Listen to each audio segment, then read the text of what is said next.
Hello, welcome everybody to Anathema. My name is Lauren, and I'm so happy to have you here. Especially a big thank you to everybody who is in the chat. Happy Nationalist, great to see you. XME626, both on Kick. Hello, hello. We are also live on Twitch, Rumble, Facebook. Oh yeah, and X. I always forget. There's 5 of them, so it's a lot. But big thank you also, especially to our podcast listeners, because if you are an audio only person, we are also available on all of the podcast platforms. So appreciate if you wouldn't mind giving us a little rating on any of those. But we have a lot to talk about today. We have Keir Starmer resigning from the Labour Party's leadership, as well as Prime Minister of the UK. Rupert Lowe, leader of the Restore Britain party, he's in some hot water because he said some things that have angered some of his most ardent supporters regarding ethnonationalism. That's right. He actually went out of his way to condemn ethnonationalism. Kind of seems like that might be a sizable portion of Restore Britain's supporter base, though, and I don't mean that in a derogatory way at all. So we're going to be looking at that and the differences between ethno-nationalism and being a literal Nazi. Supergirl. It's not even out yet. I think we've got just over a week before it releases, but still the lead actress, Milly Alcock, who plays Supergirl, she's already, for some reason, choosing to upset a lot of the fans who you would imagine she would want to actually go see the film. And Anne Hathaway, she is pregnant at 43. This is her 3rd child with her husband. And curiously, we actually have some of the people who would claim to be traditional speaking out against it. Is that strange to anyone else that the supposed traditionalists are going to be like, oh, a married woman? No more babies for you. So going to be sharing my thoughts on that. First, though, I hope everybody had a great Father's Day. If you have your dad around, that you celebrated with him, and if you're a father yourself, then happy Father's Day to you. I always love Father's Day and Mother's Day too. It's we don't get many wholesome family holidays nowadays. Like even Christmas, it's kind of become secularized. It's not about Christ. It's not about church. It's just about gifts, and maybe you can get like a general like goodwill toward men vibe. But actually one of the conspiracy theories that I'm 100% on board with is the idea that Hollywood is pushing Santa Claus specifically when it comes to Christmas in order to take the Christ out of Christmas. They want to secularize it. They want to make it just very universal. They want to commercialize it so they can sell you more stuff, all taking away from the real meaning of Christmas, which is the birth of Jesus Christ, our Lord and Savior. Nothing to do with June. But anyway, Father's Day and Mother's Day, those are 2 holidays that I really, really like, just because, we don't have enough time set aside as a society to be thankful for our families and our loved ones. And so they're just some of the few remaining wholesome holidays. Although I did see recently there was like a New York Times piece, I think, that chose to honor a trans dad for Father's Day. So a biological female who was transitioned into a male, because that's I don't know why everything needs to be about trans people. Divergent THG on Twitch. Well, Christmas wasn't supposed to be about Christ, more paganism. Oh, an edgy atheist here to say something totally new. Yeah, that's right. Christians are going to take over all of the holidays. We got Christmas, Easter. We're gonna be coming for Juneteenth and Kwanzaa next, actually. Yeah. So let's start off talking. I think let's lead with Keir Starmer, because that seems to be what you guys in the chat are talking about. Sorry, someone also, Seductive Roost 6, happy belated Juneteenth, Lauren. Speaking of holidays, I had an idea for a post. I wasn't going to do it, though. A little too edgy, even for me. But could you imagine? I'm not going to do it. I would never say this. But could you imagine, some sort of post referencing Juneteenth, Black Day during Gay Pride Month? I mean, basically, it's like the HIV commercials should sell themselves. I'm not saying that. But could you imagine if someone did that? Might be kind of funny. Okay, so let's talk about Keir Starmer. So Keir Starmer, I think he's been PM for less than 2 years at this point. Very quick turnover. But for a while now, there have been calls for his resignation. So we most recently had the grooming gang scandal where it was revealed that, some 250,000 British girls may have been trafficked, abused, raped, you name it.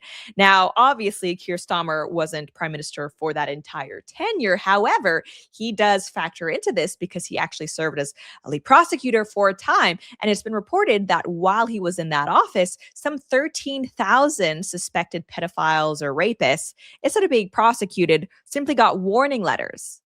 That's right, a warning letter. Oi, mate, lay off the rape. A little bit here and there's fine, but too much, not good. So, yeah, this is definitely, he's more culpable in this than most British politicians. And not only that, during the local elections, the Labour Party had a resounding shellacking. That was actually pretty embarrassing. And usually for my, American buddies in the parliamentary system, you don't vote for your prime minister like you vote for your president. You vote for, whoever the representative or the PM is for your specific riding or district. And, whichever party gets the most votes, the leader of that party, whom the party members choose, that is your prime minister. Okay. And so that's how it works in places like the UK, as in Canada as well. And so, if your party takes a major loss during any type of election, it's usually presumed that, hey, maybe you should resign as leader. Like your leadership clearly is not working. It's not resonating with people. Keir Starmer, though, for months said, no, actually, I don't think I'm going to resign. It was actually, I kind of admired it, just the total unwillingness to listen to, the constituents, his own party members, but still, it seems like finally, probably a combination of all of these things ended up getting to him because Monday, he let it be known that he was resigning. And so he gave a rather tearful farewell. Let's watch some of it. This is like long. We're not going to watch all of it, but let's take a gander. Wait, no, get bigger.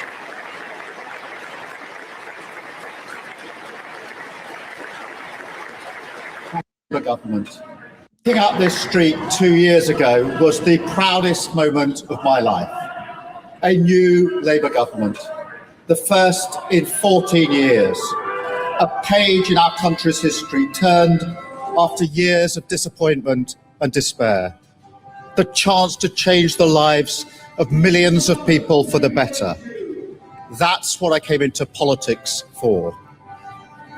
The journey to that point was not easy. 6 years ago, I inherited a Labour Party that was politically, financially, and morally bankrupt. I was told time and time again that my party was finished, that we were consigned to history. So I'm not sure. This is the only recording of his farewell speech, I guess, that I've seen. Is the music part of that? Were they playing that as he was speaking? Because if so, that is the cheesiest thing I've ever heard. But it's okay. We continue. That a majority at the general election, let alone a landslide majority, was impossible. But we proved those people wrong because we changed our party, ripping out the poison of anti-Semitism, restoring trust on the economy, defense.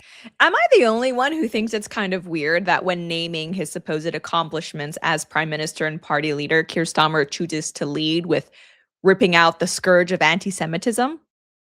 Like that's the crowning glory of the Labour government so far. Very strange. And national security, and becoming a party that once again stood proudly with, not against, our national flag.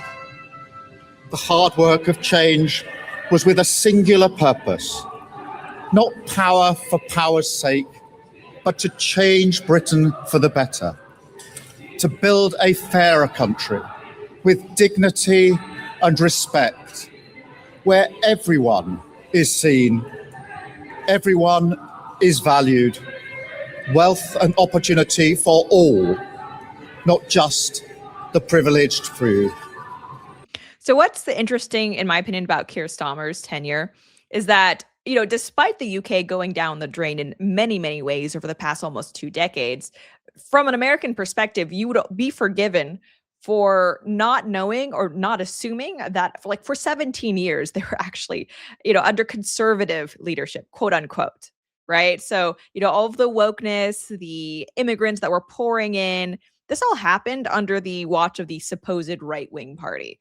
But the problem with the left-wing party in the UK, and this is the same kind of setup scenario that Canada has too, is that they're so left, politics in general, the political establishment in Canada and the UK, that even though the conservatives are like limp wristed, they're basically the equivalent of Democrats from an American standard. They're still a better alternative than the absolutely wackadoo liberals or labor, right? Because if your right-wing party is left, you can only imagine how left your left-wing party is. And I think that really turned off a lot of UK voters for a long time. Like, yeah, they wanted more immigration controls. They weren't happy with the way the country was going. But the old Labour Party was so focused on being woke retards that they were basically unelectable under Jeremy Corbyn. And so Keir Starmer, to his credit, did try to reform the party in a way where it's like, okay, we're not going to be anti the Union Jack, the British flag, because it turns out a lot of the white working class whom we still depend on for votes, they don't like it when we just outright hate our own country. So we're going to stop that. And they also made nods to trying to stop illegal immigration and crack down on, benefits fraud and stuff like that in a way that even the Conservative Party, seemingly under people like Boris Johnson, wasn't able to achieve. So Keir Starmer, obviously I'm not a fan, but he could have been a lot worse as a Labour prime minister.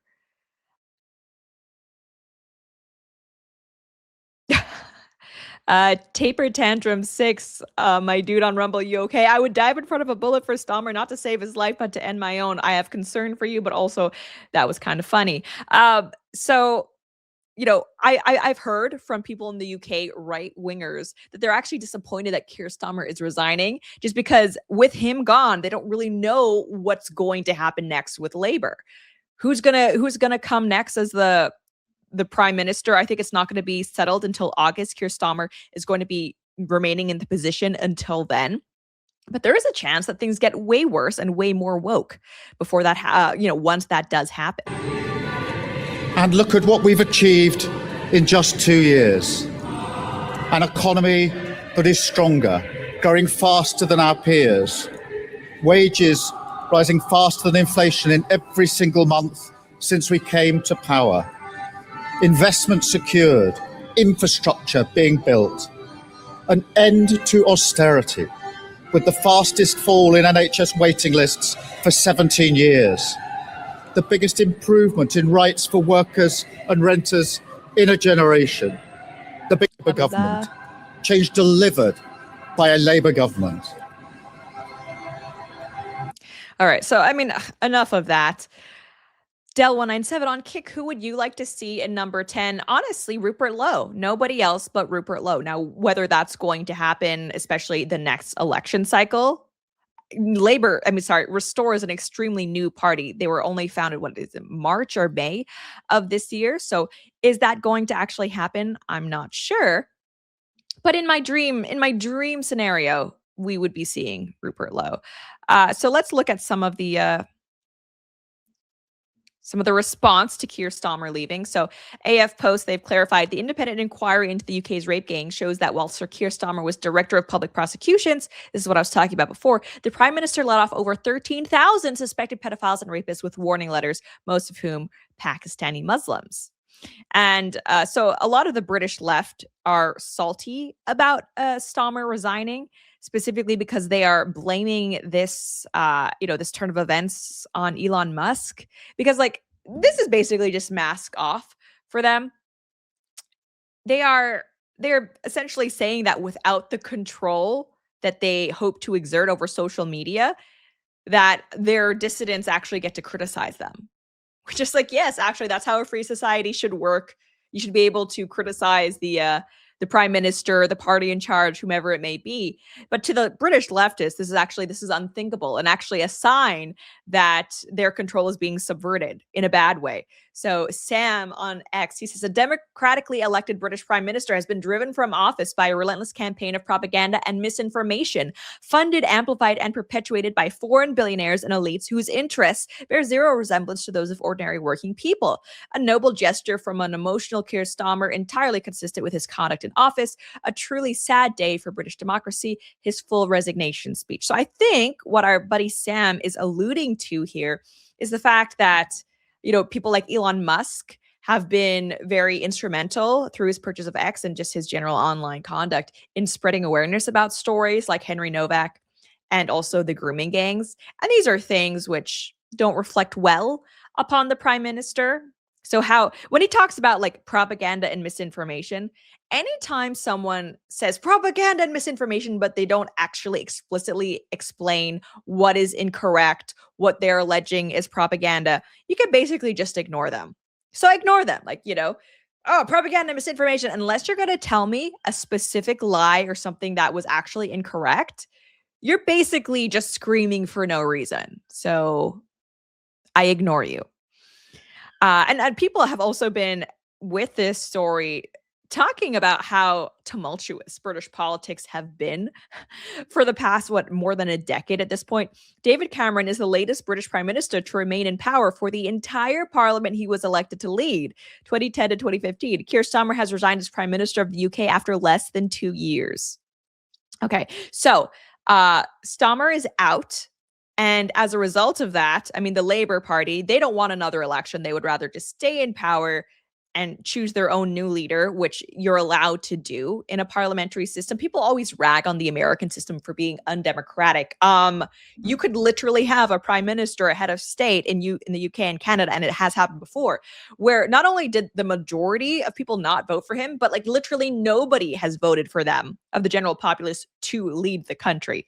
So this is the situation that the UK is going to be heading into this fall. And so Nigel Farage is leading the charge, calling for a general election. We have this video that was released online by him. On May the 7th, in the Midlands, Yorkshire, all the north of England, Reform scored absolutely stunning victories in areas that Labour had dominated for the best part of 100 years. The sheer scale of our victory against Labour made it inevitable that this Prime Minister could not survive.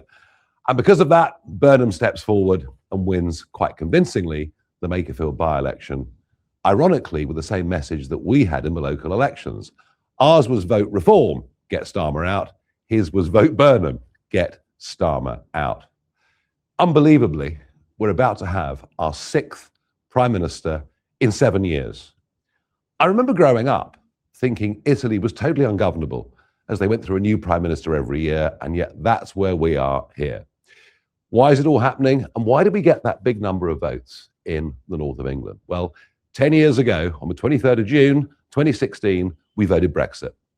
Much of our political establishment has never accepted the result.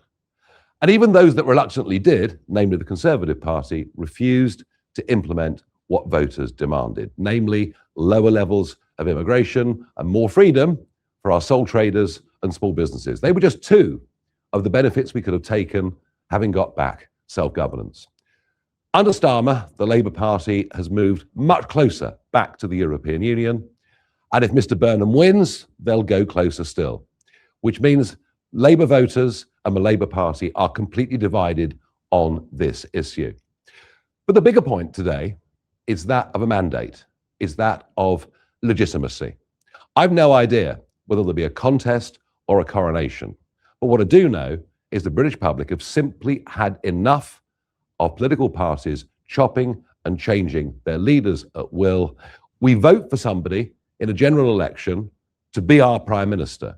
We expect them to serve their term. And barring ill health or exceptional circumstances, what is going on here, frankly, is reminiscent of a banana republic that has... It is kind of hilarious how much turnover there has been at number 10 in the UK. I saw someone tweet, her son is, 6, and this is already going to be his 5th British prime minister. That is an insane amount of turnover. The US is pretty bad. Every 4 years you have an election. That's, when you think about it, I mean, there's good and bad to it. If the people really don't like what the person in charge is doing, yes, it gives them an opportunity, theoretically, to kick them out of office. But if you're thinking about leadership, the huge bureaucracy that exists as the federal government, 4 years is not a lot of time to get anything meaningfully done, right? Especially not if you compare it to places like China, where you have 100-year plans.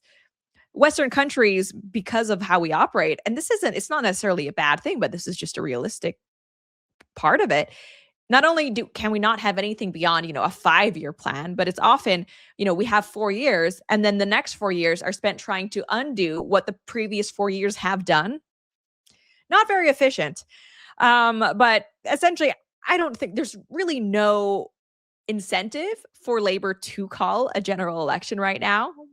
But let's see what Nigel Farage has to say about this. And for anyone unaware, Nigel Farage, obviously founder, party leader of Reform.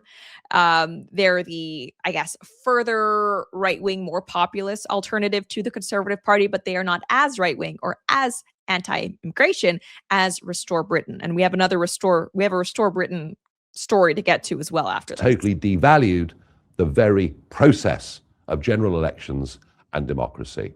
We at Reform demand a general election. After all, when the Conservatives were chopping and changing prime ministers, Labour kept saying there should be a general election. On that point, the Conservatives... Curious, the party that's not in power wants more elections and opportunities for them to get into power than once they themselves are in power and can only stand to lose. The Conservative Party say there's no need for a general election because they're part, frankly, of the Uniparty. It's as if the whole thing is a game.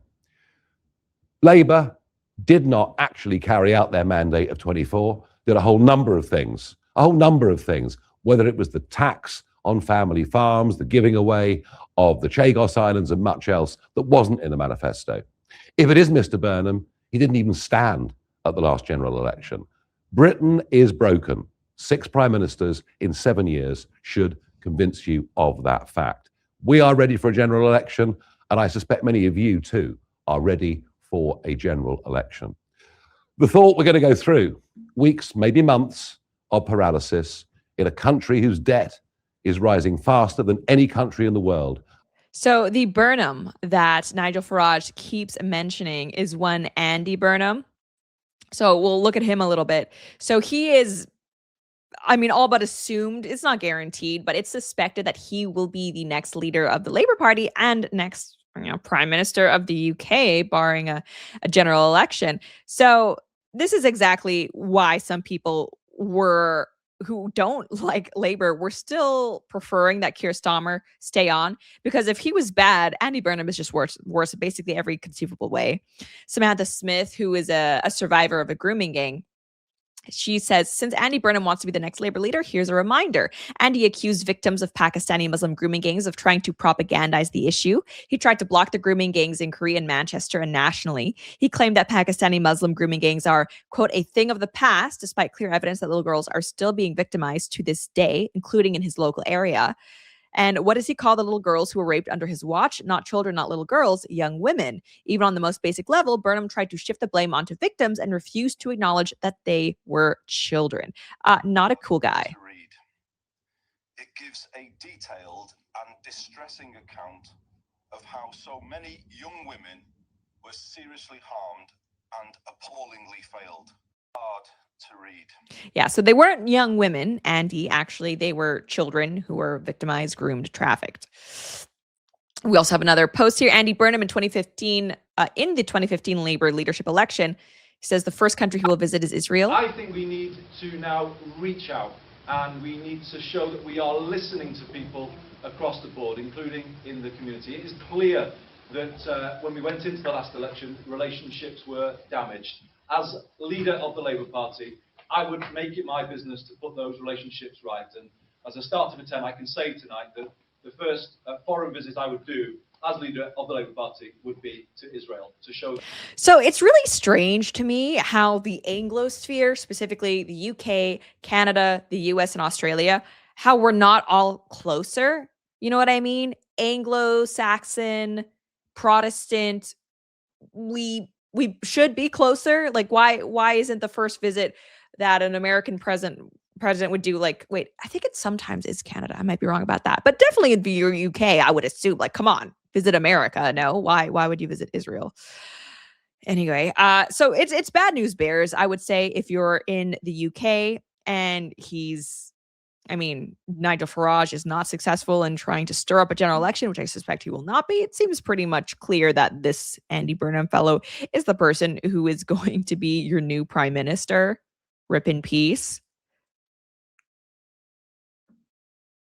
Yeah. So anyway, I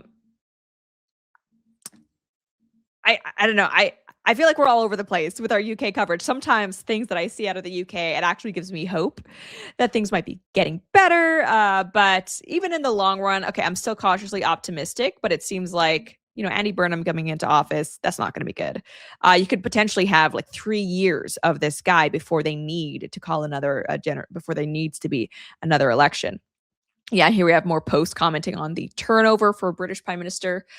David Cameron, 429 days. Theresa May, 1,100. Boris Johnson, 1,100. Liz Truss, 49 days. Rishi Sunak, 619. Keir Starmer, 717. It's all very fast. Someone, who was it in the chat? Somebody seems to be a Rupert stan. Yeah, here, the Cragmeister. Rupert. I am a Rupert Lowe fan. I am also a Restore Britain fan in general, but Rupert Lowe, he's gotten a little bit of flack even from his own supporters because of this clip that is now going viral, where he condemned ethno-nationalism and seemingly compared them to Nazis. So let's look at that. And I detest far-right sort of, ethno-nationalist or neo-Nazism. I've never been driven by that. And I detest far-right. So, for a lot of people, it seemed like Rupert Lowe was the guy who's going to restore Britain. His whole thing has been, if millions must go, then millions will go, talking about preserving Britain for the British people. But now, seemingly in a change of heart, here he is condemning ethno-nationalism, calling it far right, likening it to Nazism. And to be clear, you're not necessarily an ethno-nationalist if you are a Nazi. If you are a Nazi, you probably are an ethno-nationalist, but the opposite is not true. So, in case people are unaware, let's get the definition officially out of the way. Ethno-nationalism is a political ideology that defines a nation primarily by a shared ethnicity, ancestry, culture, language, or heritage rather than by citizenship alone. Okay, under ethno-nationalist thinking, the state is seen as belonging mainly to a particular ethnic group, and political identity is tied closely to that group's ancestry and cultural traditions. So based on that definition, which I think is a pretty standard one, it's not a very controversial one, most of the world, most people out there are in fact ethno-nationalists. So I reject fully the idea that ethno-nationalism is far right. For a Japanese person to say that having a passport doesn't automatically make you Japanese, or as Japanese as someone who is ethnically Japanese, that would be a very uncontroversial statement to say. Same, if someone who is from Nigeria said that, a Frenchman can move to Nigeria, he could get a Nigerian passport, but he will never be truly Nigerian in the same way that this Nigerian person is Nigerian. No one would blink at that. It is only for white European countries, including Canada, Australia, and the United States, where this view of ethno-nationalism is considered extreme, right? Because we can't say that someone who is actually ethnically British, like Rupert Lowe, is more British than a Pakistani migrant that got here 5 minutes ago. That's extreme, simply because of the double standard that exists. So, a lot of people in the UK especially, they are starting to realize that there is an ethnic component to being British, that being British isn't just about paperwork, that there is, a faith component. So is someone who's Muslim as British as someone who is, belongs to the Church of England? Is someone who is ethnically Chinese as British as someone who is ethnically English? More and more British people are starting to realize that the answer is no. And under the strictest definition, this is a form of growing ethno-nationalism that the British people are experiencing. And I've got to say, as someone who is mixed race and, has a British national overseas passport, but is not like fully ethnically British, I don't think this is extreme. And I think the idea that European people should have less of a right to their own nations than, I don't know, the third worlders do, simply because of what? White guilt, a legacy following World War II. That is the extreme position. That is the biased position. And it doesn't hold up to scrutiny. Again, if we think about the fact that literally every other country, basically, that is not made of white people, they are allowed to embrace ethno-nationalist tendencies. I also don't think, by the way, that just because you're an ethno-nationalist and you think that, yeah, being ethnically Chinese or Han is part of what China is about, or being ethnically British is part of what the UK is about. I also don't think that that necessarily means you have to preclude anyone from ever moving to your country and trying to integrate in limited numbers. I think most British people, even those who support Restore, might be okay with that.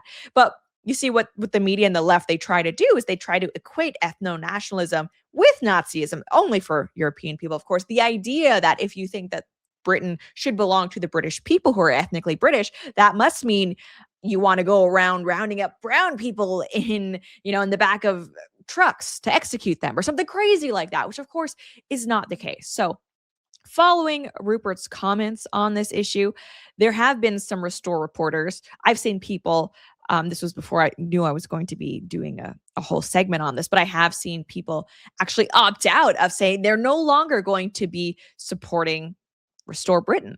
And, in that same interview, people were also not happy with this next clip where Rupert Lowe makes it clear that he is not anti-immigration entirely. Let's listen to this. Targeted immigration, fine. I'm not anti-immigration if it's done on a very small, sensible basis, which it was before Tony Blair,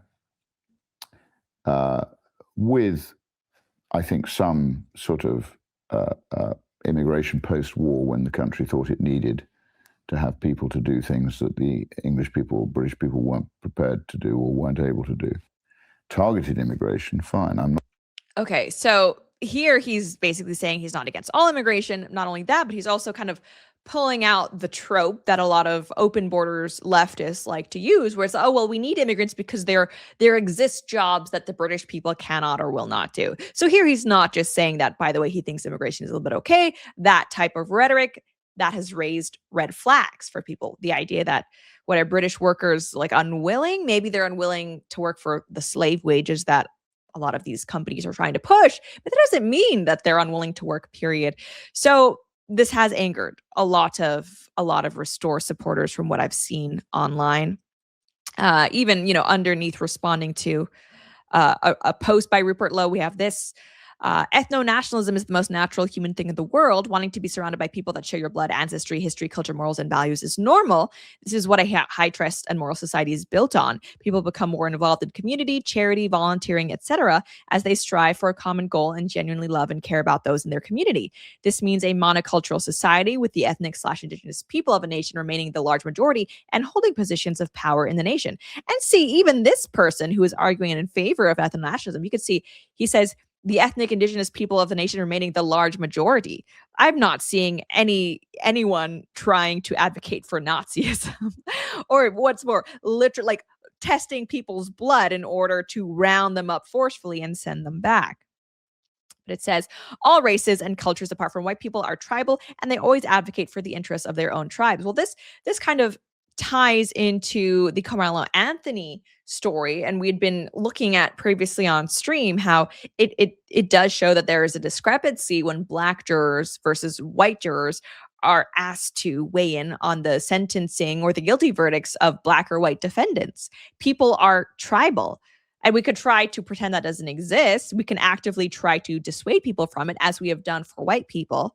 To be clear, like, it's black people are encouraged to be tribal. No one is trying to make them anti-tribal, but you can't have a perfectly multiracial society that treats everyone equally while these tribal tendencies still exist, which we see that they overwhelmingly do.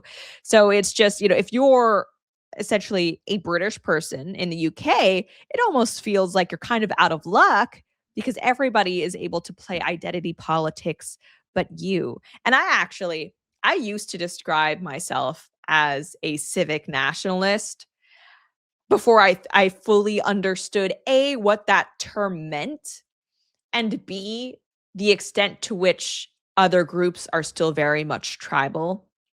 Because, you know, me 10 years ago, the idea of citizenship, the idea that, anyone can be Canadian, it was kind of predicated on the notion and assumption that immigrants would be coming and fully assimilating, that there was a shared set of values, a shared set of beliefs, and that, an immigrant coming to Canada, it was because they wanted to live as a Canadian with Canadians. And in that sense, in my heart of hearts, I'm still not necessarily against that idea that you could be welcomed into, into the family. But the more time has gone on, we've seen that, a lot of the migrant groups that come over, it's not because they have any interest in assimilating. It's because they're coming over to actually exploit generous benefits packages. They're not trying to assume a Canadian or American or British identity. They hold their own ethnic identities paramount at the top still. And for the most part, only use whatever adopted Western identity as sort of a skin suit in order to advance their own interests, while simultaneously still continuing to favor people who are part of their same ethnicity.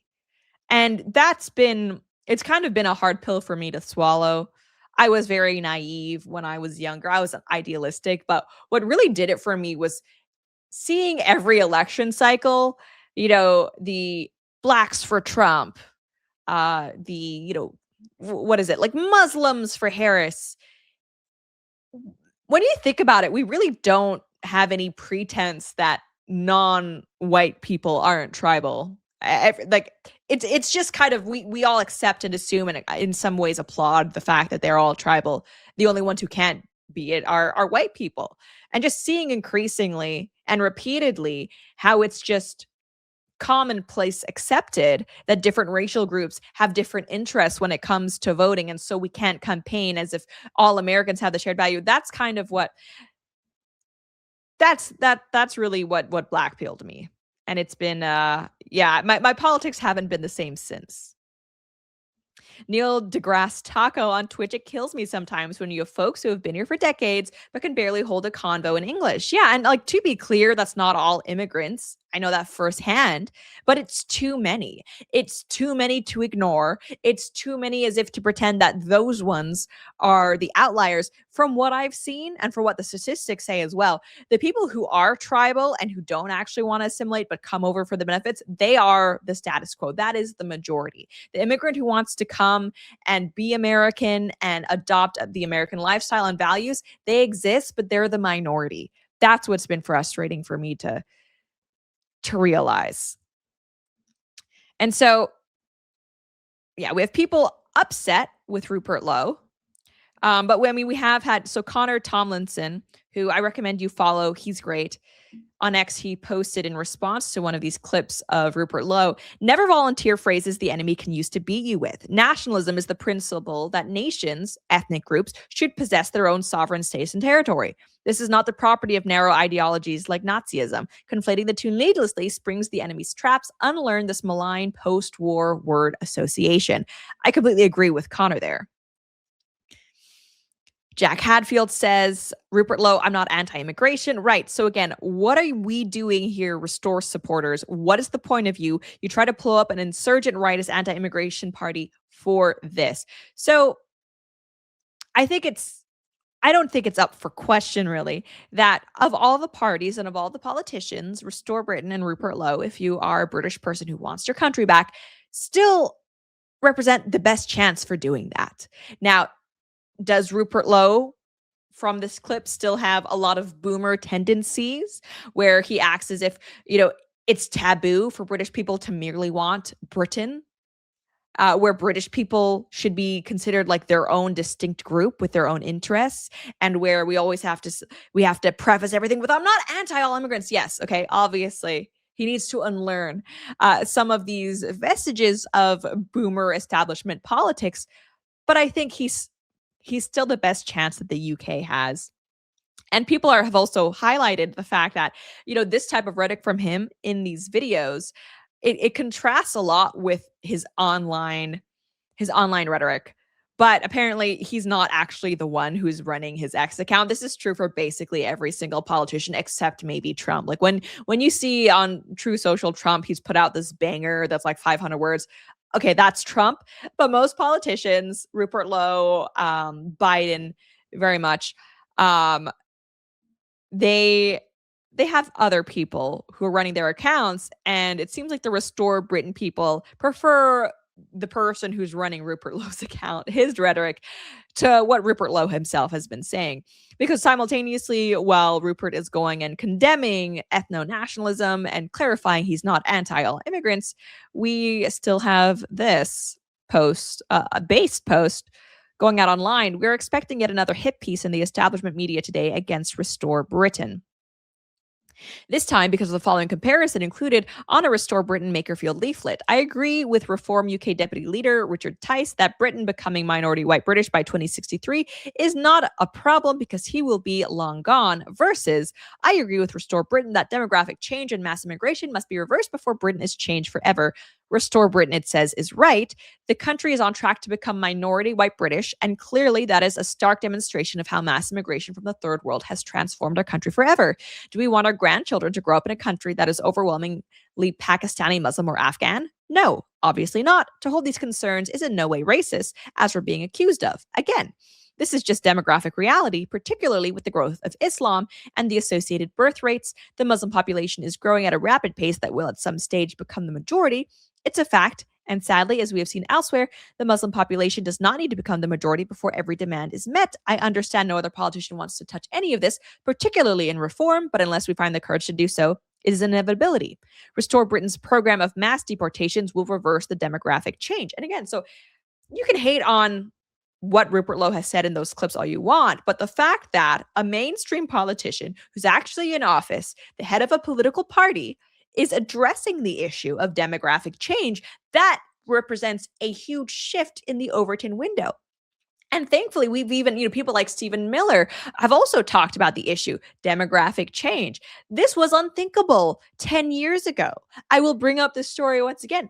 I was dropped from my talent agency merely for talking about demographics and demographic change. Now it's part of the mainstream conversation. And not only that, but we are also talking about remigration to address demographic change. So, it's not all bad news. Don't get carried away with too much doomerism. He says, through deporting all illegal migrants and those foreign nationals who hate our way of life, cannot speak English, refuse to work, claim benefits, live in social housing, and commit crime. That is Restore Britain's position, as I have said repeatedly from day one. We are working on an overall estimate for that number, but it will be many millions. To the journalist who is trying to shame us, this is my response. I make no apologies for it. I stand by every Restore position on that leaflet. So Restore still seeming strong for me. I feel like the right has a problem of purity testing that the left does not. I mean, they do purity tests, but the right purity tests in a way where it's not just that they're calling out people who they don't agree with, but they're actually working so hard, it seems, to destroy their own movements before they can even really get off the ground. The great podcast wars are a perfect example of this. And again, I'm not saying that we shouldn't call out our disagreements, but the idea that someone else on the right is not perfect or strays too much on this one issue, therefore, I will not only not associate with them, but I will also spend my time condemning them, work against them. That is a circular firing squad problem that the right has, and it needs to stop. So let's look at, as well, John Oliver also did a little segment on Restore, and that's how you know that Restore is getting mainstream. It's even invoking the ire of late night hosts. Let's check it out. I just want to stop here and say it's kind of weird that this is the clip they're choosing to play to, I don't know, smear Rupert Lowe as a radical. Is it just me, or does he sound totally, really? Is this what progressivism is? Now you're trying to deflect about cousin marriages in the Pakistani community. You're so committed to being woke. When someone criticizes cousin marriages, you feel the need to say, oh, well, we do it too. Okay, so nobody thinks, like, regardless of what the royal family does, second, third, whatever cousins, nobody thinks that cousin marriage is actually a part of British culture or society. We know it's not. So it's like when you're so far up your own ass in wanting to counter signal right-wing parties that you actually find yourself trying to obfuscate about cousin marriage. I don't know. Maybe just take a step back and examine what you're doing with your life. Okay, so why anybody would watch that, I don't know. It eludes me, but Inevitable China, Rumble, one of our mods, hey, good to see you. He says, Lauren, did you see the body cam footage of Carmelo Anthony's arrest? So I kept seeing that passed around, but honestly, I didn't. I thought it might be too upsetting to watch. Is there anything where should I seek it out? Because I'm kind of, I also saw people circulating the footage of, what was it? Anthony running away, like stabbing Metcalf and then running. And I didn't want to watch that either. I'd just seen too much footage of his father and his twin brother, just way too upsetting. But maybe I need to understand the case better. If that's the case, let me know. Okay, C Warner 312 on Twitch, he says, I think naturally ethnonationalism is a dog whistle term that would only hurt his campaign if he claimed to be one. I don't expect Rupert Lowe to come out and say, I'm an ethno-nationalist for the British people. But I think there's a difference between that and playing right into the left's hands, kind of as Connor alluded to, by going out of his way to denounce it, and also to compare it, or at least put it on the same level, seemingly, as Nazism. Like, he didn't need to do that, if you ask me. So I don't appreciate what Rupert Lowe did there, but I'm not ready to give up support of Restore. I think he's still the best hope that we have. All right, so now let's talk about Anne Hathaway, and she's pregnant. I had no idea about this, but apparently Anne Hathaway is not only pregnant, but this is her third child. She released an Instagram video revealing her baby bump, and this has got a lot of people talking because she is 43, which is, it's up there to be having a baby. This has kicked off a whole discourse online of basically people condemning older pregnancies. And I want to be clear again, this is a baby that Anne Hathaway is having with her husband, whom she also has 3 kids with. So this isn't the case where Anne Hathaway is simply some Uber girl boss who has delayed having kids. And now that she's 43, this is her first kid. And she's going to try to use it as a way to sell, millennial girl bosses that you don't need to have a kid right away. You have all the time in the world. Just wait. I could understand criticizing that. That's not what's happened with Anne Hathaway.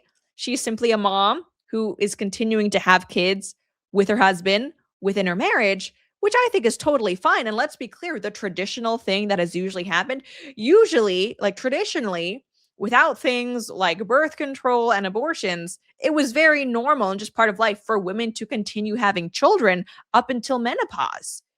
And, people now who are shaming Anne Hathaway, it kind of just reeks of anti-natalism, right? Shouldn't we encourage married moms to have as many kids as possible? Isn't that the good thing to do? Well, here we have, so a lot of accounts that I even usually like, they've posted stuff like this, which I disagree with. Doomer says, again, an account I love, having kids in your 40s is great because they come out all weird and autistic, and you're practically in a nursing home by the time they hit any major life milestones. Like, is having a kid in your 40s as ideal as having a kid in your 20s or 30s? No. Should having your first kid in your 40s be your plan for having children? No. But is it still a good thing to have a kid in your 40s? Yes. They come out all weird and autistic. The vast majority of pregnancies to older moms, like, the miscarriage rate is high, but people are acting like it's a coin flip whether your kid has Down syndrome. That's not true. Yeah, and you're practically in a nursing home by the time they hit any major life milestones. Yeah, it's still better to have that kid than to not have them at all, though. And that's why I had no idea that the conversation or people's opinions had kind of shifted to just don't plan on having your first in your 40s or delaying parenthood until then because it may not be as easy as you think. And also, you'd want, like, having kids is great. You want as much time with them as possible to actively try to stop having kids once you hit 40 because you'll be too old. Like, that's a totally different thing. And that, like, to be clear, that is 100% anti-natalist. It's also pro birth control. Like, all these people saying that she shouldn't have had her kid, like, what, as family planning is pretty accurate, but, like, are you saying that to make sure it didn't happen? Are we now advocating birth control? Are we advocating abort? Like, what's going on here? And Brittany Hugaboom, who's the founder of Evie, she had a great take on it. I'm not sure why people keep talking about this days later, responding to, like, Anne Hathaway being pregnant. Anne Hathaway has spoken at length about fertility issues before having her first at 33. So it's amazing. She's now blessed with 3 kids. Yeah, people also acting as if, like, Anne Hathaway was just delaying motherhood because she was too busy working. If she's actually struggled with infertility, then it's very reasonable that they've been trying this entire time, and this is simply, like, when they managed to have a kid. She says, your great grandma who had 12 kids usually had them into her 40s. My mother-in-law had 2 babies in her 40s after starting in her 20s. Yeah, if you go to, like, a Catholic church and there are any trad caths there, you're going to see a lot of 40-year-old, like, moms with, like, little kids. And it's not because they're uber feminists. The average person will likely have less energy, but someone who's in the shape that Anne is likely won't have that issue, or at least as much. And having kids at the older age is a great reason to be fit and healthy. I do see people say she'll be an older mom with her last, but in my opinion, her husband is 2 years older. So what about him? Women tend to live longer anyway. The mother is extremely important in the first few years, but I argue both parents are equally of importance in a child's life, right? So it makes sense to raise fertility concerns when the mother is older, but I also see people saying she's going to be too old, like, just to play with her kid. Her husband's even older. You almost never hear that complaint when it's men. So Liquid Poo Poo on Twitch. What? She's a Twitch streamer now? Okay, I'm down for this. Yeah, for now, right? I'm not on YouTube. So Twitch, Rumble, Kick, Facebook, and X it is. At least we'll see how long Twitch lets me stream. Chizzy G269, no man wants to be an old dad. You're not teaching the kid physical skills when you're over 40. I'm surprised though. So r/waiting to wed, it's a subreddit basically about people in their relationships where, like, they're not married yet, but these are all long-term relationships. 99% of the posts are women complaining that their boyfriend doesn't want to get married for X, Y, or Z reason, often because they're not ready. It's too much commitment, blah, blah, blah. I think it's great that, if in your sphere, all the guys are, like, ready to be a dad, they're down for it, let's go. But I think there are a lot of men out there, just like there are a lot of women out there who are kind of in a delayed childhood, delayed adolescence. They honestly, like, people in their 30s, I've seen saying, I'm not ready for kids yet, including men. It's not just women who are postponing this. Men are a huge part of it too. So yeah, this is also a dad problem. Andrea Huberwoman on X says, yes, you can have a baby in your 40s the same way you can free climb a skyscraper with no ropes. It's possible, but probably a bad idea for most. So what is she saying? Should Anne Hathaway, with 2 kids and married, should she just have, like, purposefully said no to having more kids? And, like, maybe that's, I don't know, maybe it's the Catholic marriage class, but I do kind of think that you should always be open to having a kid for children. And, like, all of these arguments are a great reason to not wait until you're 40 to have any kid, because it may not happen. It may take longer than you think, yada, yada, yada. But these are not good excuses for kind of shaming Anne Hathaway for being pregnant at 43. She says the chance of conceiving and carrying a healthy pregnancy in our 40s is not 0, but it is significantly lower than in your 20s or even 30s. Okay, well, Anne Hathaway already had other kids, so she managed to get pregnant in her 40s. That's great for her. It's really possible if you're already metabolically healthy, but the majority of women aren't in that position by their 40s. You can't spend your 20s and 30s on and off hormonal contraceptives. So these are all valid reasons for saying, hey, if you're a woman looking at this and you don't have kids, don't assume because Anne Hathaway got pregnant in her 40s that could be your plan A. She says most women aren't Anne Hathaway. She's healthy, has a team, and enough resources to increase her odds as much as possible. Perhaps she even froze her eggs back in the day. She's not the norm. I'm all for celebrating pregnancies, of course. Doesn't really sound like it. But trying to convince women that this is attainable to the point of normalizing it is harmful, even to the point of being antenatal propaganda. But see, I think she's taking a very different message away than what's actually happened. Okay, Anne Hathaway, like married women continuing to have kids for as long as possible is a different message than, hey, girl boss, you could have your first at 40s. And actually, there's data on this. You are more likely to be able to get pregnant in your 40s if it's not your first kid. And there's a couple of reasons for that. There are probably people out there who just struggle with infertility and might have taken years to get pregnant, even if they started in their 20s or 30s, but because they've waited to their 30s or 40s, they weren't aware of their own fertility issues because they weren't trying to get pregnant. But now that they actually are, it's like, oh crap, this is going to take longer than I thought maybe. And also it may, whatever reason personally, it may not just happen for me at this age. That is a great reason for not delaying pregnancy. But here we go. I don't agree with trying to apply that conversation again to a mom who's married and who already has kids.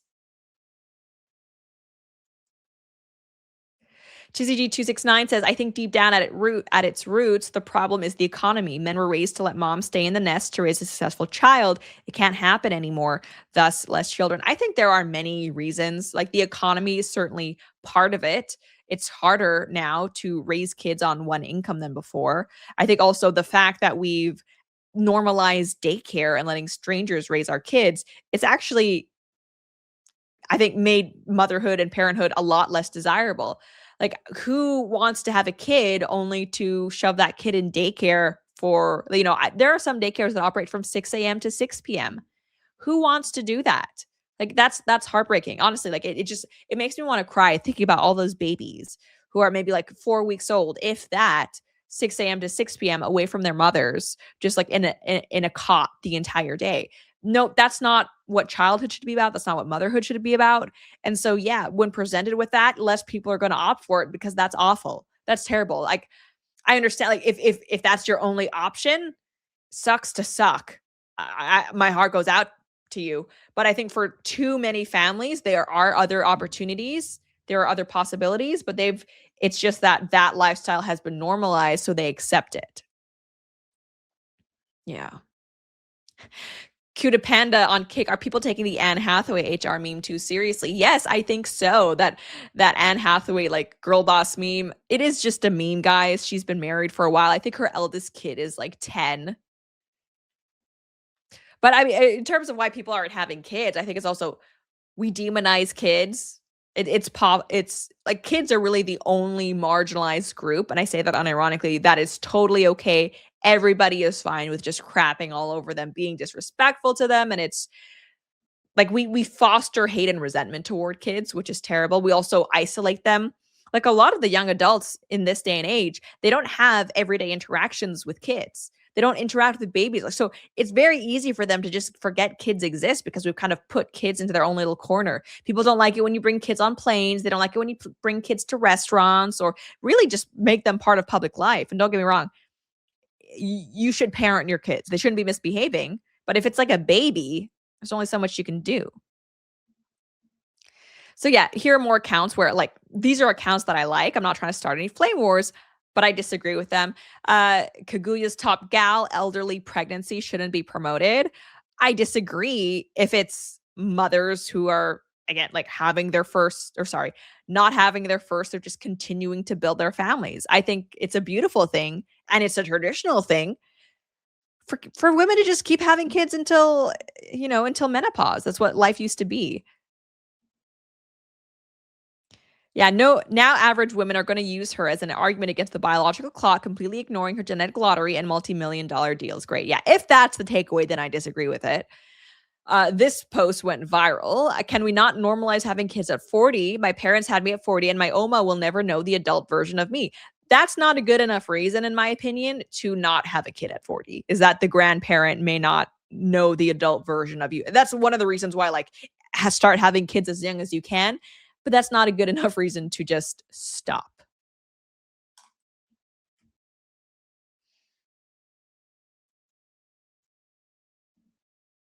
Axel Foley, I agree with the left about the kids on planes. Rare leftist W.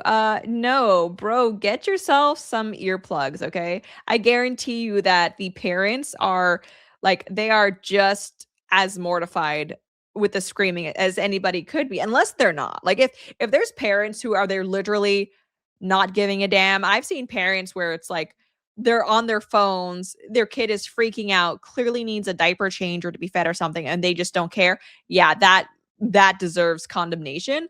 But look, if your kid is fussing and you're walking, you're trying to soothe them, but they're just, they're unhappy because like any number of reasons, it is what it is, right? Bring your earplugs, your earbuds or whatever it is, and just grin and bear it, because the alternative is like we demonize parents and families even more so than we already have.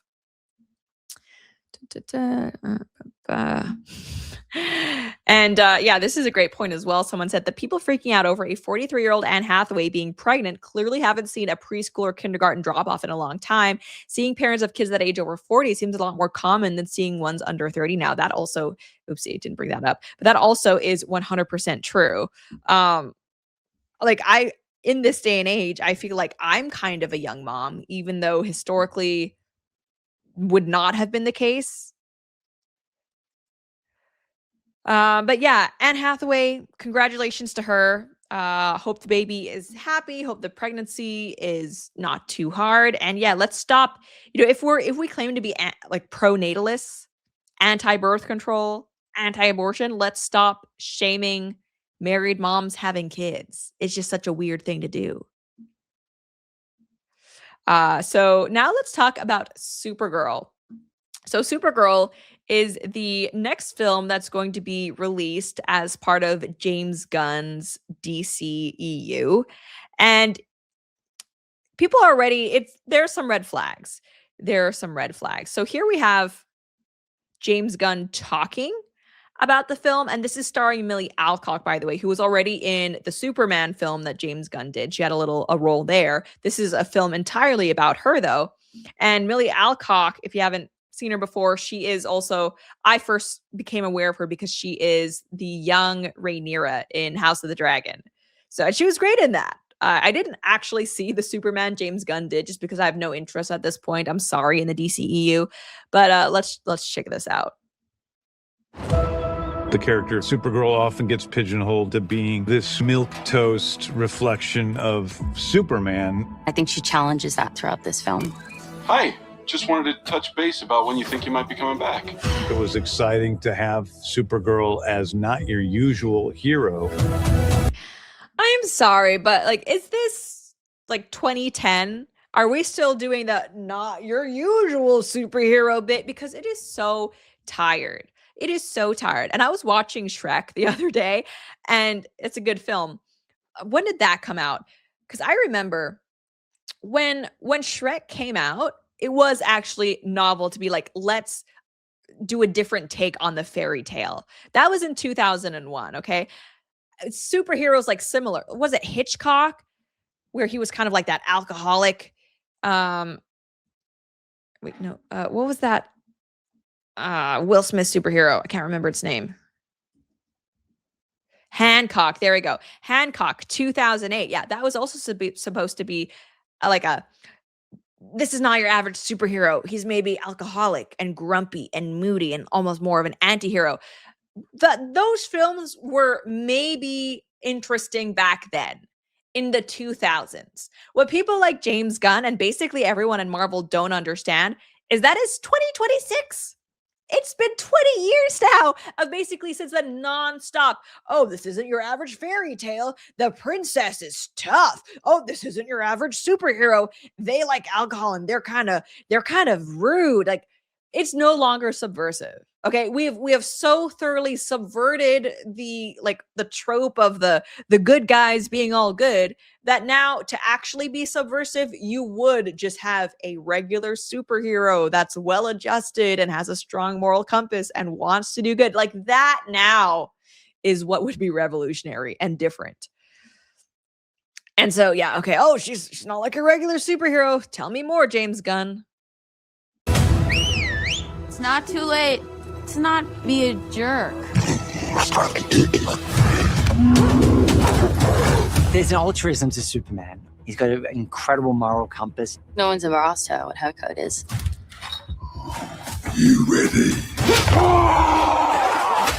That's very impressive. Oh, she's so badass. Was Superman like you? Grumpy? Rude? You think I'm rude? And there's a big contrast there between these things that she's witnessed What was it like to lose everything in a day? and the brightly colored suit. I know it's pretty colorful. That's just so everyone knows we're good. It's a really important film. Okay, this is also, I mean, besides the plot or framing issues, did they try to make Milly Alcock look worse in this film? Because, you know, watching Hot D, House of the Dragon, I thought she was cute as Rhaenyra. On all the press stuff, she looks good. She looks good as they're interviewing her here. She's not looking so hot in the movie itself. Not that that should be like an actress's main or only job when she's in a film, but it's like, I don't know. It kind of seems to me like there was an active effort to subvert her beauty, to make it edgier or grittier. For people who feel like they're not strong enough. Kara's journey throughout is such a life-changing experience. I think all of us can relate to that. Anyone can be Supergirl. Yeah, it's just, this is so tired. This is what Hollywood still thinks is like revolutionary or edgy, but it's not. This is actually this is what I would expect from a major studio. C1 through 12 Twitch. Yeah. Strong, independent woman superhero is very original. Yeah. We haven't had enough of those. And it's like, even if we look at the success of, let's say, Wonder Woman 2017, people might say like, oh, but that type of thing sells. Wonder Woman wasn't the sort of like anti-man girl boss attitude that we see from, you know, Captain Marvel or presumably from Supergirl. Like, she was sweet.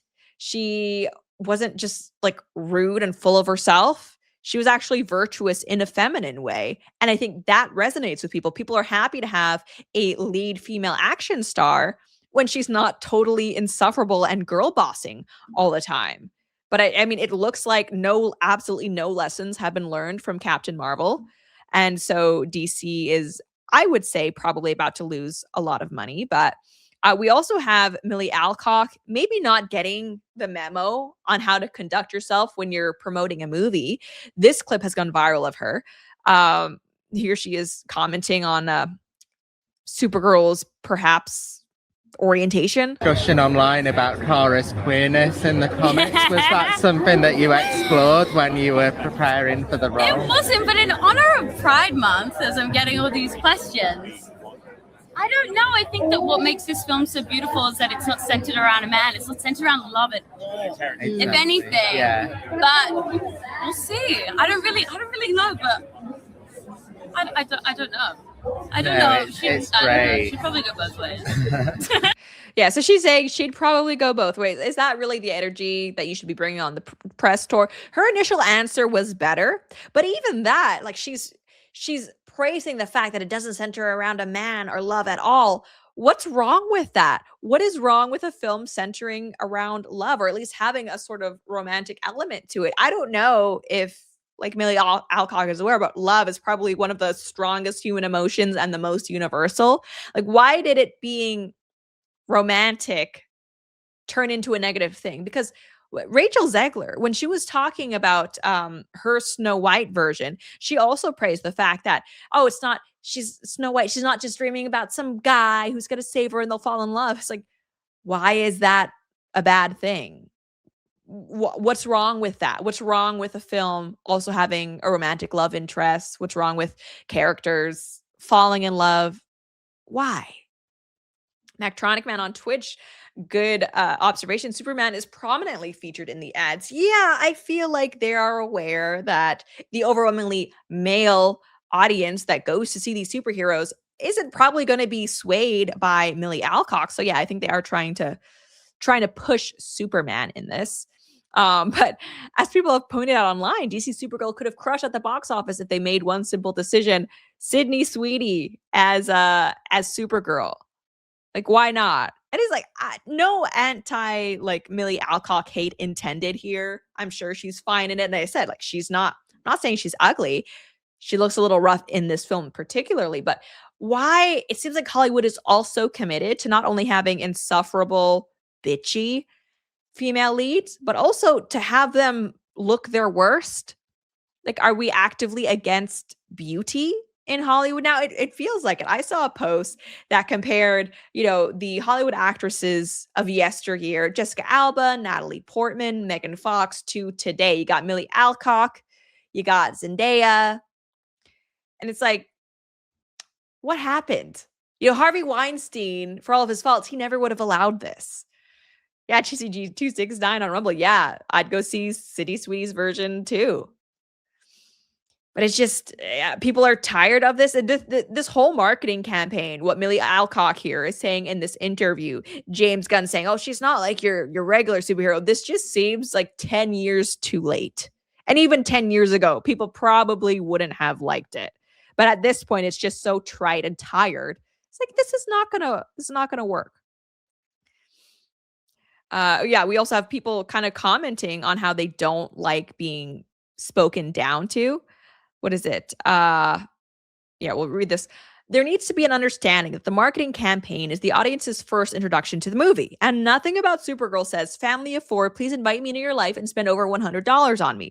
Supergirl herself looks disgusting. Yes, 100%. I agree there. Like, she's some desert lot lizard on her third hangover in 2 days. Her skin looks crusty.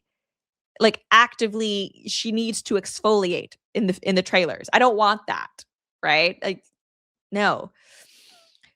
Girls don't want to imagine themselves looking like trash. Boys don't find this look mixed with her cynically aloofness personality attractive, and parents don't want their daughters thinking this is what you aspire to be. Yeah, so who is this for? That's something that people have been asking. Who is this for? Right? So no guy is going to watch this and think, oh yeah, I'm drawn to this alcoholic, rude, unkempt looking superhero. Even women, like, if you're trying to appeal to a female audience, then I'm sorry, the superhero genre is not where you should go. And like, kids, this is not aspirational. And it's funny because if you were to have like a male superhero that acts like Supergirl in this James Gunn version, no one want to see it, because we would all be comfortable with calling that person a loser. Like, hey, there's this unattractive, dirty guy who likes to drink and is really rude. Let's make an entire movie about him. That's going to sell. Well, actually, not really. That kind of sounds like the awkward, asocial homeless person you avoid making eye contact with on the way to work.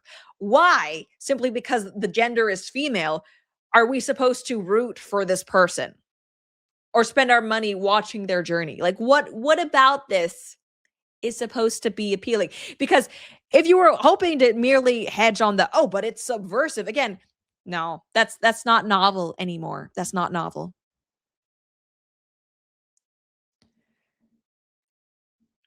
Yeah. Okay. This person, they really they took this movie to town, and good for them. Furthermore, they say the plot and look seems to be a cheap Guardians of the Galaxy reskin. How many times can you spend 100 million plus on a movie you've already seen in 4 different variations over the last 12 years? Yeah, and I mean, like, Guardians of the Galaxy was literally James Gunn. And so I'm not surprised that another superhero James Gunn movie looks exactly the same, but it doesn't really seem like he even tried to make it different. Then you have Milly Alcock actively alienating the audience by claiming Christian dads are the right people to piss off and announcing that Supergirl swings both ways. Yeah. Like, why? And that's the thing. Like, we mentioned this when I was talking about Shrek. Even if you say, oh, I want to appeal to like the teens, because this is not really a kids movie. Guess who's going to decide who gets to see the movies, like who gets pocket money, allowance, whatever? It's still the dads. It's still a Christian dad. So trying to make an enemy out of anyone in the audience leading up to your film's release, dumbest marketing strategy ever. And it doesn't matter who it is. Like, if I, as a right-wing person, made a movie, I also wouldn't be like, oh, the progressives are going to hate this. This is going to piss off all the world. I still wouldn't do that because that's like, why are you being needlessly inflammatory when you're trying to market your art? You should be talking about how it's going to bring people together, how there's something in it for everybody. Why don't these people understand that? Cheesy G269, Carl always had a little bit of a chip on her shoulder, but it didn't go so far as her being unhygienic or gritty. Divergent THG on Twitch, guess as long as people continue to allow those in charge to be that way, it's going to be this way. Yeah, so Variety has done some reporting as well. It says, first reactions for Supergirl are praising lead star Milly Alcock and the movie for shifting James Gunn's DC world into Mad Max territory. Says, it isn't a classic, but it's fun and hits most of the targets it aims for. Milly Alcock is great as the titular heroine, and Momoa's Lobo is a blast. Other big wins are the action, humor, and when it leads into physical production. Another journalist said the movie looks and plays more like a Mad Max movie with dirty worlds, gross villains, and a self-destructive hero. But again, like, I feel like that's every superhero movie now. I don't know. That just, I'm not still excited about that. See Warner through 12 on Twitch. Yeah, that's the crazy part. They keep losing money, yet keep making them. This is like the billionth female-led superhero film we've seen like this. Yeah, okay. And so unsurprisingly, this is also translating to potential box office woes. It says here, DC Studios' Supergirl is currently tracking for an opening weekend below The Flash, according to the latest box office projections. And these are projections, by the way, that they've had to keep lowering as people just clearly don't care about this movie. Recent forecasts put the film in the $45 million to $55 million range domestically, which means it could debut below The Flash's $55 million opening in 2023. Earlier projections had Supergirl opening above $55 million, but estimates have gradually declined. Yeah, I wonder why. Matt Jarbo, haven't seen like him for a hot minute, but I mean, this seems like a good point to make. Who exactly is Supergirl for? Superman opened to an audience that was 68% male. Comic book movies almost always lean heavily toward men, especially on opening weekend. Supergirl could have gone after an underserved mother-daughter or sisterly audience. There have not been many major movies this year built around that kind of shared experience. I don't think so, though. I mean, just speaking as a woman, a superhero movie is not the type of movie my mom is going to see. So I just like, and that's fine. Like, I'm sick, honestly, of Hollywood trying to force superhero movies on women, trying to make women like them, whether that's with Captain Marvel, Birds of Prey. It's okay for women to not like superhero movies. And I'm a woman who, I mean, I'm tired of them now, but overall, I mean, I saw like 25 Marvel movies like leading up to the last big one. So I guess you could say I'm a fan of the superhero movies. But you don't have to pander to me to get them to get me to watch them. It's just, it's annoying. And it always leads to a decline in quality and a preachiness. Yeah, marketing has focused on Kara being angry, drunk, rebellious, and out for revenge. Okay, so is this aimed at women, families, teen girls, male DC fans, all four? I don't know. I don't know who this movie is for. It's just, I don't know. Maybe it's good. You know what? Maybe despite all the cliches and the like woke actress, maybe it's going to be good. But I'm personally, I would not, if I had a family, risk $100+ taking them to see it in theaters. Yeah, New York Post, Supergirl actress mocks critics, says a lot of them are Christian dads. That's definitely the energy you want to bring. Oh yeah, and so I disavow this, but there are some not so flattering AI renditions of Milly Alcock as Supergirl. Yeah, she looks a little rough there. Oh, the internet is mean sometimes. Funny, but mean. Oh yeah, and Milly Alcock, even before all of this kind of sprung out, she was also already seemingly hitting the misogynist back. It's like, why would you do that? Have you learned nothing from like watching, I don't know, basically every woke female movie be released? Before we get to that though, Casper Le Phantom On Twitch, as a sensible person, you'd focus on the story and character development, not this obvious toxic trend towards demonizing males, demonizing beauty and femininity, and elevating subversion, which is not traditional subversion. It's an inverted postmodern subversion design. It's just also predictable and tiresome. That's the thing. Queasy Gaming 93 on Rumble, it gets old. Every female-led movie has the exact same personality. I miss the days where we actually had good writing and interesting characters. Yeah. K2 Dadamzy on Rumble. Enjoy female actresses while you have them, because soon they'll be completely AI generated. I don't even think, honestly, at this point, that would be a downgrade. I really don't. I mean, I'm kind of sick and tired of seeing Zendaya's saying, like, AI actress would not be worse than that. But okay, Variety, this is from May. So it seems like they've been working to sabotage their movie for over a month now. It says Milly Alcock addresses the backlash she received after saying that, quote, simply existing as a woman is something that people comment on. We have become very comfortable having this weird ownership of women's bodies. She says, I didn't even say men, I said people. And they got so angry. I was like, you're proving my point. You're proving my point. And the backlash is from a lot of people whose profiles have no photo, who are burner accounts, or someone's name and then data for Christian, which is hilarious to me. But I mean, whose opinion do you really care about? If you're pissing the right kind of people off, you're doing okay. Why? Why would you say that? Just like comment on the movie and nothing else. And if a journalist tries to bait you, just tell him to go to hell. Like that's all you need. Mactronic Man, Wonder Woman was such a box office success. I'm surprised they don't try to replicate that style, right?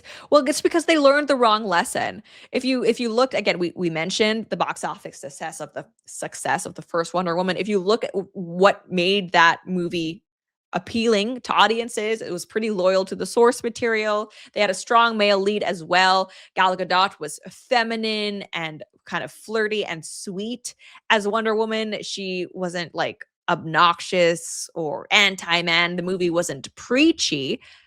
That should have been the takeaway. Like, oh, people just want a good story. They want a good romance between attractive leads. But instead, what the assumption was, oh, people love female-led action films. Let's do more of them. It's like, no, that wasn't it.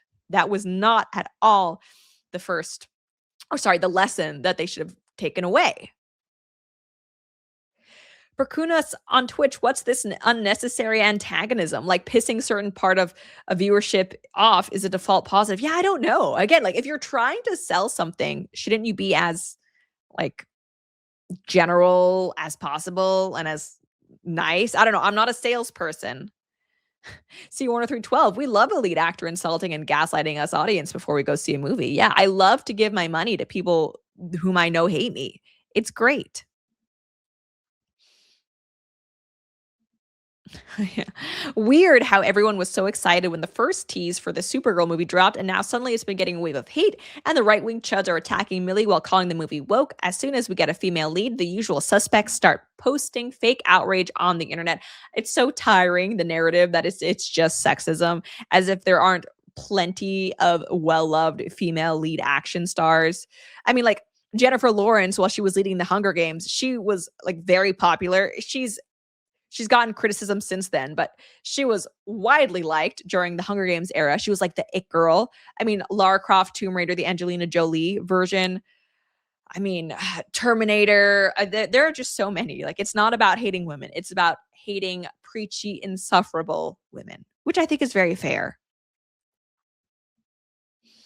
Oh, yeah, and this is a good point, too. Notice the sexism in James Gunn's Superman. Superman needs Mr. Terrific, Krypto, Lois, Jamie Olsen, Guy Gardner, Hawkgirl, and Metamorpho to help him win.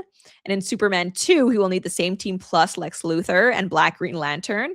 But Supergirl will handle everything alone. No team needed because she's the woman of tomorrow who don't need no man. And that's true. Like, when they have male superheroes, there's no worry making them lose fights, have physical shortcomings, needing to rely on other people. Writers love that. But when there's a female superhero, most of the time, and I'm thinking of Captain Marvel here, the thing that she needs to overcome isn't her own weakness or her own shortcomings. It's usually just not trusting herself enough, or some sort of like, she has a need for empowerment. And it's so tiring. Yeah, and then we have more AI edits of Cro-Magnon unflattering Supergirl. Poor Milly Alcock. I'll say it again. So I think she's pretty. I think the style, but I think she overall looks great. Yeah, more reports of it looking like this movie's gonna bomb. Nolte from Breitbart, Supergirl is looking at a $47 to $65 million opening, which would be a disaster for a superhero tentpole that costs $175 million to produce and at least another $75 million to promote. So that puts break even right around $500 million. Does anyone think that that's actually what this movie is going to make? Maybe I'm going to be wrong. Maybe I'll be surprised. Maybe we'll all be surprised.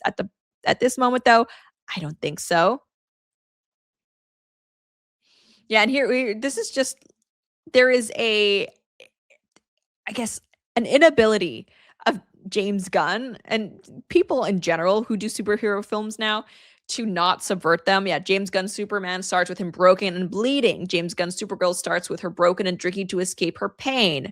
Also, now she's gay. James Gunn's Peacemaker is suicidal, bisexual, daddy issues riddled, drug addict who can barely function. And it's kind of like, I'll bring The Boys into this, but The Boys itself is satire and parody, so it doesn't really fit that. But yeah, it's just like the novel thing now would be to have a superhero who's just, trying to do their best and they have challenges to overcome, but they're not innately flawed. Oh yeah, and as people are kind of going through their cinema apps, looking at what the shows look like in terms of seating bookings, and they look basically pretty empty. Now, I might go see this film just for the lulz to review it, but let me know, is that something you guys would want to see? C10312, ever since James Gunn started looking like Jamie Lee Curtis, he lost his touch. You know what I keep forgetting though, which is like not really relevant, it's just interesting. James Gunn used to be married to the actress who played Pam Beesly in The Office. Doesn't that just seem like kind of like a weird, I don't know, now he's doing DCEU?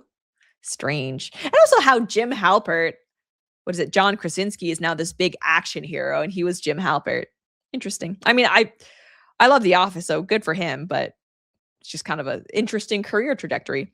Solo Cat 1980 on Rumble. Captain Marvel was insufferable, just like Rey from Star Wars. They don't stumble while using their powers for the first time. They're perfect they're perfect superheroes out of the gate. What fun is that? Well, that's why they're all Mary Sues. Like they're all Mary Sues who are perfect and everyone wants to be like them.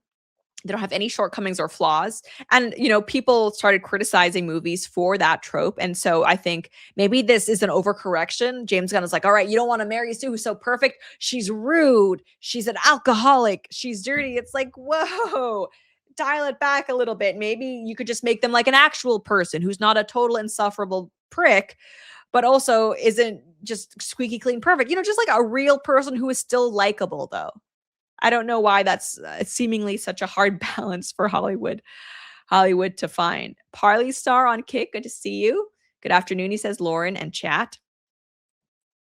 Dan9847 on Twitch, Captain Marvel isn't even fun in the comics. The most interesting thing that has happened to her is catching Rogue's hands. I never read the Captain Marvel comics, but I mean, yeah, wasn't nothing about it has kind of made me want to read the comics. And it's frustrating how woke comic movies have gotten. But if you think that's bad, actual comics are even woker. Like the comics themselves, these like comic book studios, they've been totally co-opted by woke activists. So like for new comic books, the source material is probably going to be even woker than what makes it onto screen. Yeah. Okay, so we have some time now. Let's go through some clips that I think are interesting. This one is a banger from Asmongold, and it's something that I've kind of commented on before. He says, you're not being oppressed by the top 2% of society. You're being here. Let's just listen to him say it. Intelligent and smart people. The problem, people are really not going to like this. You're not being oppressed by the top 2% of society. You're being oppressed by the bottom 2% of society. And the bottom 2% of society have caused all of the manifest problems in your lives are caused by the bottom 2% in society. Intelligent and smart people. He's 100% right. And like I said, people aren't going to like hearing that. But I saw all these Twitter posts, what with Elon becoming the world's first trillionaire. So many people are saying like, people are mad at folks on EBT, yet they'll praise Elon Musk. It's like Asmongold is right on the money. The top 2%, they don't really harm me. I mean, do I think that they should have a disproportionate control over politics? No. Do I think that the rights of the people, the individuals, should be subservient to mega corporations? Also, no. But realistically speaking, the bottom 2% of society, much worse. Much, much worse. They are much more detrimental to my everyday life than anything Elon Musk has ever done or presumably will ever do. And not even just Elon, who is, as far as a trillionaire goes, somewhat benevolent, I think. I would much rather Jeff Bezos, Zuckerberg, who else, rather than the bottom 1%. I mean, it's something like 67% of violent crimes are committed by like 1% of the population or even less than that. Right? Elon Musk isn't the reason why I have to lock my door at night, why I can't leave valuables in my car. Elon Musk isn't the reason why, you give away almost half of your paycheck just for other people to buy food that you have to work for, but they get it for free because you pay for it. The bottom 2%, the bottom 1%, they are really where we should be focusing on. And it's like, yeah, it's easy to hate the rich nowadays, especially on social media, but do you have the courage to hate the poor? Because that is an unpopular stance, 100%. But, no one's here talking about someone struggling to make ends meet, living paycheck to paycheck. We are actively talking about the asocial, the criminals, the ones who are leeches on the system. Yes, absolutely. They make life worse for the rest of us. Oh, Irish Groipa on Kick. Sorry. Good to see you. Nectronic Man, IDK, billionaire activists fund these DA campaigns. Yeah, that's what I'm saying. I don't support, people like Elon being able to just buy politicians if he wanted to. I think that mechanism is not good. And gosh, what was I watching? Oh yeah, so there is a new Daily Wire host. His name is Matt Nuclear. His show is Nuclear Reaction. That's clever. I don't know, like, is his name actually Nuclear, or is that just his screen name? But he had something that came across my timeline where he was defending the idea like billionaires are good.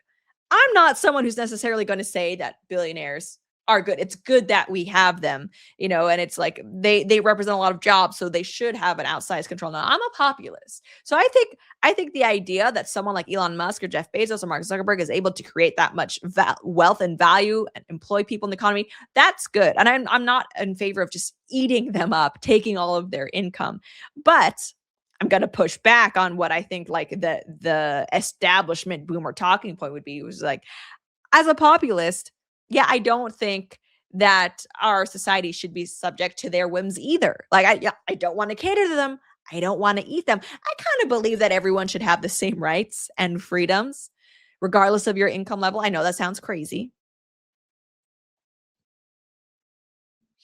Parley Star, Kick, watch out. Bezos might steal that Amazon package on your front door if he can't get enough at work. Have you guys seen, I don't know if this is true where you live, but in Nashville, you can get same day Amazon delivery to your door. Like, it's not even next day. It is that day. You could put the order in like at noon for it to come at 5, or even I think they've seen 3-hour delivery. It's insane. There's also Amazon Pharmacy, hashtag not sponsored, but it's just, it's crazy that this is how far Amazon has come.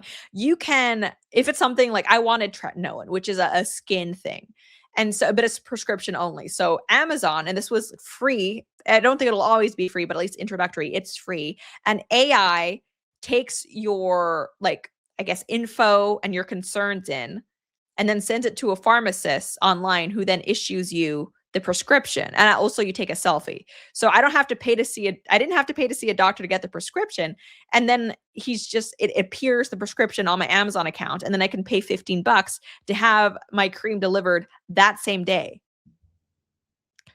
Like, I don't like Jeff Bezos, but like, that's pretty cool.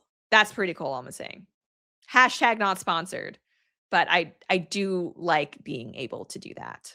By the way, speaking of hashtag not sponsored, we actually do have a sponsor today, Native Path and their Antarctic krill oil. So if you are into health and wellness, odds are you've likely seen something about how good fish oil is for you, and it is good. But here's the thing: krill oil is better. Okay. 73 miles off the coast of Antarctica, in water so clean they're virtually untouched by human pollution, lives a tiny organism that researchers believe may be one of the most powerful anti-inflammatory nutrients ever discovered. It's called krill, and today's sponsor has figured out how to get it to your door. If you've been taking fish oil for heart, joint, or memory support, here's something you need to know. Research shows that fish oil is 50% less absorbable than krill oil because fish oil's omega-3s are in triglyceride form, while krill oils are in phospholipid form, which is the same format your cell walls are actually made of. So that means that krill oil gets into your cells immediately. In head-to-head studies, krill oil outperformed fish oil at improving cholesterol, reducing inflammation, and easing joint pain, often at lower doses than fish oil. Native Path Antarctic krill oil is sourced from pristine Antarctic waters, contains the powerful antioxidant astaxanthin, and comes in a tiny soft gel, no fishy burps. So you can smell that this is of the ocean, but it doesn't taste like anything, and you certainly don't get any aftertaste in anything like that, which I appreciate. So you can learn more and grab your krill at a special discount plus free shipping today at getkrill.com/Lauren. Again, that is getkrill.com/Lauren. And a big thank you to Native Path for sponsoring this video. If you want to support the show, obviously subscribing is a great way to do that, especially on Twitch or Kick. But yeah, supporting the sponsors also goes a very long way. All right, now let's see. Oh yeah, so Juneteenth was this past weekend. Busy weekend. Juneteenth and Father's Day. Probably not a lot of people celebrating both. I kid. No one freak out. It's a joke. But here there was apparently in Atlanta, these activists have for slavery, being a slave. It's really weird. I mean, that's a banging song, but you have people complaining about stuff like that. But I think how many people were shot in Chicago this past weekend? And there's no concern for that. And it's like, you can't improve your community by only focusing on past grievances when there are so many, people are actively shooting each other and killing each other now for reasons that have nothing to do with slavery. Why? Why is this fascination? Yeah. And this post, there's a woman crying in her car. Why? We need to stop as a society filming ourselves crying in our cars. Unless, maybe there's some good reasons, but we do it too much, especially women. This woman crying says, I'm 37 and honestly, it's so hard being alone. Every night I wonder why men don't even notice me or take the first step. Don't I deserve at least a little attention? Am I not attractive? Yeah. I mean, I feel like I have known, it's interesting, women, and we're getting older, kind of lament or acknowledge that they need to redefine themselves since they're no longer the hot girl. Once you become a mom, once you get married, you get older, obviously the way that men interact with you is going to change. And for some women, that change is really hard. And, I've known women who are older and they kind of lament now that they're older that they don't get the same male attention. And it's interesting to me that women complain about being objectified and sexualized by men, and even about men coming onto them. But simultaneously, you have women who are clearly in tears, who are absolutely wrecked about the fact that they're not getting enough male attention. Yeah, I don't think we can overstate the extent to which a lot of women do depend on and thrive on male attention.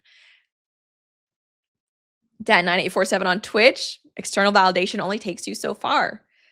Good point. Mactronic Man, guarantee she gets hit on all the time. She just wants simp comments to boost her ego. I mean, I don't think men hit on women as much in general now. And especially, I think if you're an older woman, I don't think it happens that much. But I mean, I know quite a few single mothers who are in their mid 30s and they don't have any problem getting men to hit on them, but they're not the average woman, right? A lot of the women who are single mothers that I know, like they're in media, so they're attractive, they're well polished, they're intelligent, and they have money.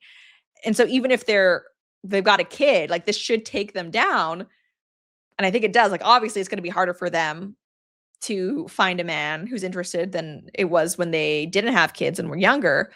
But I still think just being attractive goes a very long way. And so like, you know, there are always men who say like, yeah, this woman, I think there are some men and some conservatives who almost relish the idea of some sort of karmic justice for these women who are single mothers or who waited to get married.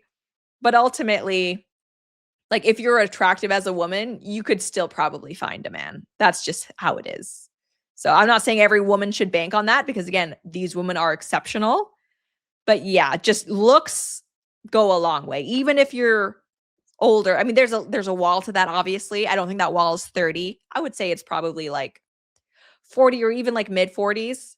But yeah, it definitely exists. So in any case, thank you so much, guys, for tuning in. Big thank you again to Native Path for sponsoring. Again, getkrill.com/Lauren if you want to check them out as well. You can follow me on my socials all over there at the Lauren Chen, Facebook, Instagram, X. Yes, Lauren Chen on TikTok. I haven't been posting on TikTok, but I need to. And yeah, check us out on the podcast platforms. Have a good day, everyone. Next stream is going to be Wednesday at 2 p.m. Eastern. Hope to see you then.